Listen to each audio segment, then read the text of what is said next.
पुराने समय में एक राजा था जो एक दिन शिकार पर चला गया।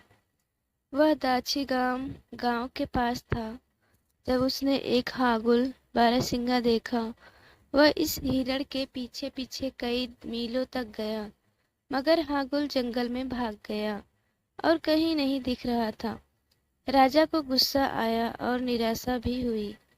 जब वह जंगल से वापस अपने शिविर की तरफ आया तो झाड़ियों के पीछे से एक आवाज सुनाई दी। वहां देखा तो एक सुंदर स्त्री थी। राजा ने पूछा, कौन हो? इस जंगल में क्या कर रही हो?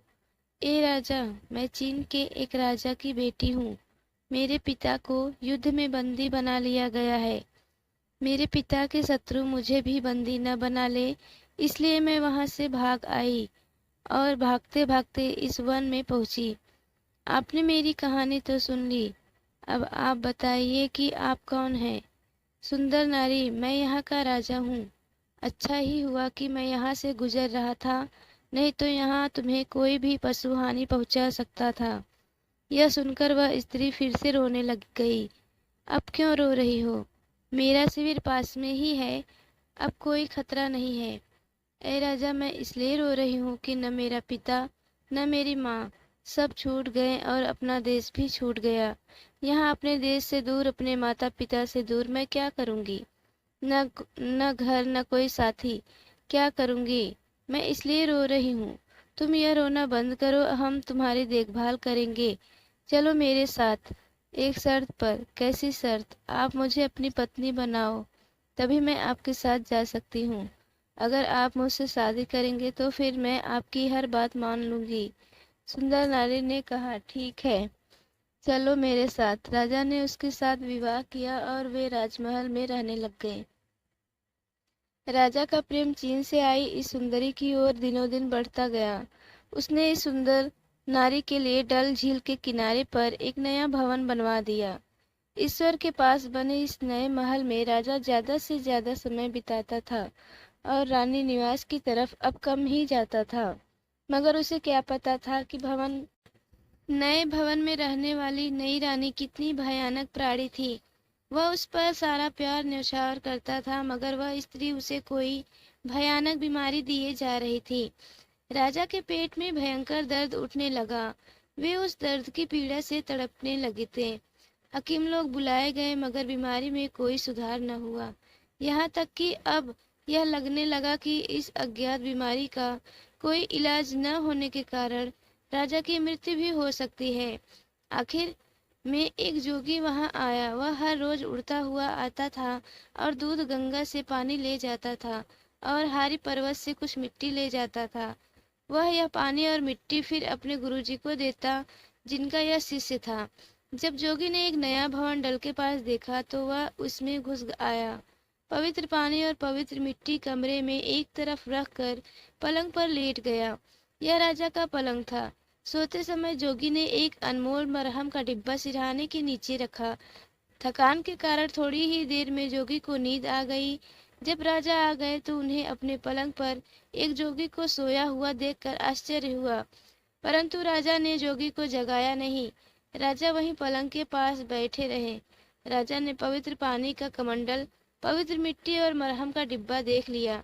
मन में इन चीजों का कारण जानने की उत्सुकता हुई, मगर जोगी के जागने तक कुछ नहीं किया जा सकता था, इसलिए राजा ने ये तीनों चीजें छिपा ली। थोड़ी देर में जोगी जाग गया तो सामने राजा को देखकर आश्चर्यचकित हो गया और फिर अपनी तीनों चीजें गायब देखकर भीगी बिल्ली सा बन गया। यह देखकर राजा ने कहा, घबराओ नहीं, सारी चीजें यही हैं। पहले यह बताओ कि यहाँ क्यों और कैसे आए। जवाब मिल जाएगा तो मैं सारी चीजें वापस कर दूंगा। तब जोगी ने तीनों चीजें वापस पाने के लिए राजा को सब कुछ बता दिया। राजा ने सभी वस्तुएं लौटा दी। जोगी ने झुककर प्रणाम किया और वहां से निकल गया।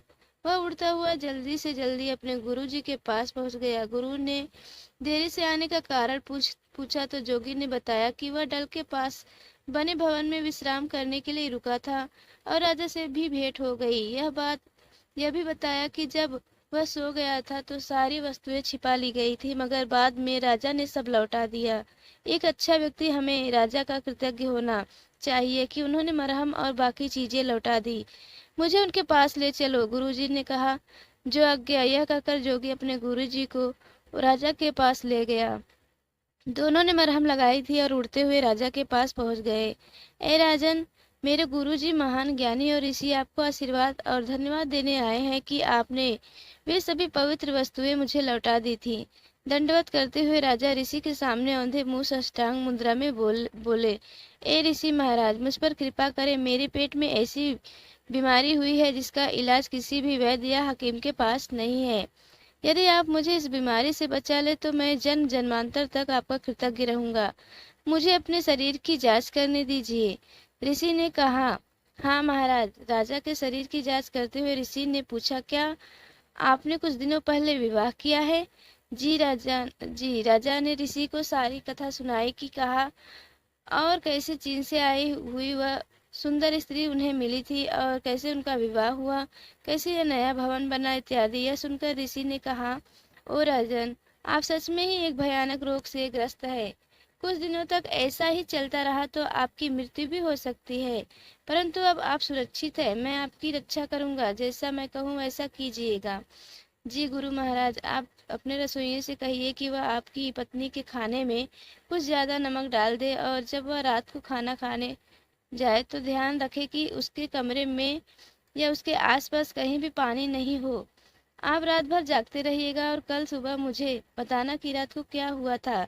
डरिएगा नहीं, आपको कुछ नहीं होगा। मैं हूँ यहाँ। राजा ने ऋषि के निर्देशों का पूरी तरह से पालन किया। जैसा कि मालूम ही था, रात को सुंदर नारी प्यास के मारे इधर उधर पानी ढूंढने लगी, मगर कमरे में कहीं भी पानी नहीं था। फिर उसने अपने पति को देखा कि क्या वे सोए हुए हैं। जब उसे विश्वास हुआ कि पति सो रहे हैं तो उसने एक सर्प का रूप धारण किया और कमरे से बाहर आ गई। वह सीधे झील के पास गई और खूब सारा पानी पिया। अपनी प्यास बुझाने के बाद जब वह कमरे में वापस आ गई तो फिर से एक सुंदर नारी बन गई और पलंग पर सो गई। राजा ने यह सब देख लिया था और सुबह होते ही उसने यह सब ऋषि को बताया। मैं जानता था यह एक स्त्री नहीं बल्कि एक अति विषैली सर्पिणी है। यदि 100 वर्ष तक किसी सर्प या सर्पिणी पर मनुष्य की नजर न पड़े तो उसके सिर पर एक शिखर निकल आता है और वह एक शाहमार बन जाता है। यदि उसके बाद भी उस पर किसी मनुष्य की नजर न पड़े तो वह अजगर बन जाता है। यदि 300 वर्षों तक किसी मनुष्य की नजर न पड़े तो विवल नाग या नागिन बन जाते हैं। ऐसी विवल नागिन के पास प्रचंड शक्ति होती है। यह अपनी मर्जी से अपना रूप कभी भी किसी भी समय बदल सकती है और एक स्त्री का रूप धारण करती है ताकि किसी भी पुरुष के साथ रह सके। राजन, आपकी पत्नी भी ऐसी ही सर्पिणी है। पहले इसके बारे में कोई ज्ञान प्राप्त हुआ होता तो मैं उसे उस वन से लेकर नहीं आता। क्या अब उससे बचने का कोई उपाय हो सकता है? अवश्य, मगर आपको धीरे से काम लेना होगा। ऋषि ने कहा। जी। उसे यह आभास न हो कि कुछ किया जा रहा है। आप उससे वैसा ही बर्ताव करें जैसा पहले से करते आए हैं। यदि उसे कुछ संदेह हुआ तो वह एक फुफकार में सारा नगर भस्म कर देगी, इसलिए सावधानी से रहें। इस बीच आप लाख का एक घर बनवाइए, उस पर सफेदी करवाइए ताकि लाख की लाली छिप जाए। घर छोटा हो, इसमें 4 कमरे हों और खाना खाने के लिए एक ऐसा भोजन कक्ष हो जिसमें एक बड़ा सा तंदूर हो। तंदूर के ऊपर ढक्कन हो। इस लाख घर के बनते ही आप कहना कि हकीम ने आपको 40 दिनों तक सबसे दूर उस घर में अकेले रहने को कहा है। आपके पास कोई नहीं आएगा सिवाय उस पत्नी के। सब कुछ वैसा ही किया गया जैसा कि ऋषि ने कहा था। सुंदर स्त्री बड़ी प्रसन्न हुई कि उसके पति अकेले रहेंगे और केवल उसको ही उसके पास जाने की अनुमति होगी। वह उनकी सेवा करेगी और उसके साथ अकेले समय बिताएगी। ऐसा ही हुआ। वह घर के सभी काम खुद ही करती थी। ऋषि को सलाह से एक दिन राजा ने इस सुंदर नारी से तंदूर में कुछ बढ़िया सी नान बनाने को कहा। जब वह तंदूर में नान की रोटियां रख रही थी तो इस विषैली सर्पिणी से मुक्त होने के लिए राजा ने उसे तंदूर में ढकेला और ढक्कन बंद कर दिया। उसके बाद राजा लाख घर से बाहर आ गए और उनके सेवकों ने इस मकान में आग लगा दी। तभी वहां ऋषि आ गए। आपकी जान बच गई राजन। ऐसी विषैली सर्पिणी से बचना बहुत कठिन था। अब आप अपने महल में जाइए और वहां शांति से रहिए। तीसरे दिन हम यहाँ इसी स्थान पर दोबारा आएंगे। तीसरे दिन राजा और ऋषि उसी स्थान पर आ गए जहाँ पर लाख का बनवाया हुआ मकान जलवाया गया था। वहां कुछ नहीं था सिवाय राख के। आप उस स्थान को ध्यान से देखो, यहाँ आपको कुछ मिलेगा। ऋषि ने राजा से कहा। क्या? एक छोटा सा चिकना गोलाकार कंकड़। थोड़ी देर ढूंढने के बाद राजा ने कहा, जी ऋषि महान, यहाँ पर एक छोटा सा चमकता हुआ कंकड़ है। अब यहाँ राख है और यह कंकड़ भी। आप अपने पास क्या रखोगे राजन? यह कंकड़, राजा ने उत्तर दिया। बहुत अच्छा, तब फिर मैं यह राख ले जाऊंगा। उसके बाद ऋषि ने सारी राख इकट्ठी करके एक पात्र में डाल दी और वह कंकड़ राजा को दे दिया। राजा अपने महल की तरफ गए और ऋषि भी वहां से चले गए। कुछ ही दिनों में राजा का रोग ठीक हो गया। वे पहले जैसे स्वस्थ हो गए और पहले की तरह ही फुर्ती से अपना काम करने लगे। सभी दरबारी और प्रजा प्रसन्न हो गई कि राजा ठीक हो गए। ऋषि ने जो कंकड़ राजा को दिया था वह संग पारस में बदल गया। राजा बहुत देर तक उस पारस पत्थर को देखते रहे और ऋषि के बारे में सोचते रहे। फिर उन्होंने अपने कुछ सेवकों को ऋषि और जोगी को ढूंढने के लिए भेजा ताकि वे उनका धन्यवाद कर सके, परंतु ऋषि और जोगी को सेवक ढूंढ नहीं पाए।